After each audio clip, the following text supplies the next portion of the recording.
Daemon sees a naked girl from behind in a barren landscape, with baby dragons climbing up her body. Yes, this is Daenerys Targaryen in Daemon's vision, and it comes from Game of Thrones Season 1. While a new scene, this can comfortably be placed in the timeline as being just after the events of the Season 1 finale, following on from Dany emerging from Khal Drogo's funeral pyre with 3 baby dragons. It is one of Game of Thrones' most important scenes and crucial for Dany's story and more, but it's also massive in the context of House Targaryen's history. This came almost 150 years after the last Targaryen dragon had died, and so was Dany doing what had long been thought impossible, bringing dragons back into the world. Dany's dragon eggs came from Rhaenyra Targaryen, as the clutch she sent to the Vale with Rhaena included the 3 Dany received as a wedding gift. When Rhaenyra sent those eggs, she said they were the future of House Targaryen. If they really were Dany's, then it becomes a lot more literal in meaning. Given there is a shot of dragon eggs in the flames right before Dany herself appears, then it would appear to be doubling down on the idea of the eggs in House of the Dragon being the same as the ones in Game of Thrones, drawing a clear line between the two.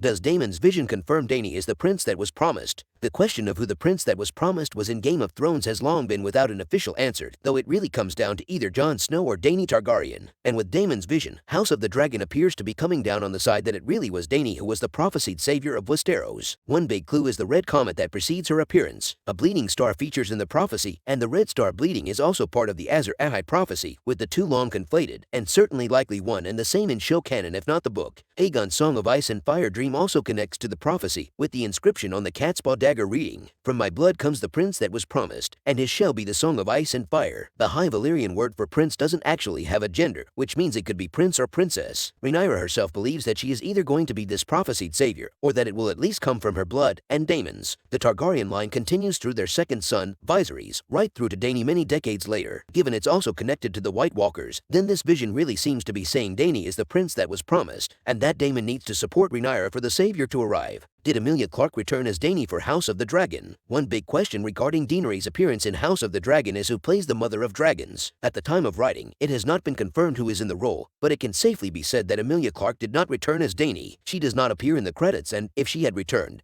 then they surely would have shown her face. It is most like another actress that had played the role. While Clarke will always be Dany and no true recasting should ever happen, the actor's return wasn't necessary for House of the Dragon Season 2 finale. The shot from behind gets the point across and achieves the same goal, so while it might have been more fan-pleasing to see Emilia Clarke back, it didn't need to happen. Or the actress may not have been open to it anyway. When asked by the BBC about a return for the then-in-development Jon Snow spin-off, she said, "No, I think I'm done."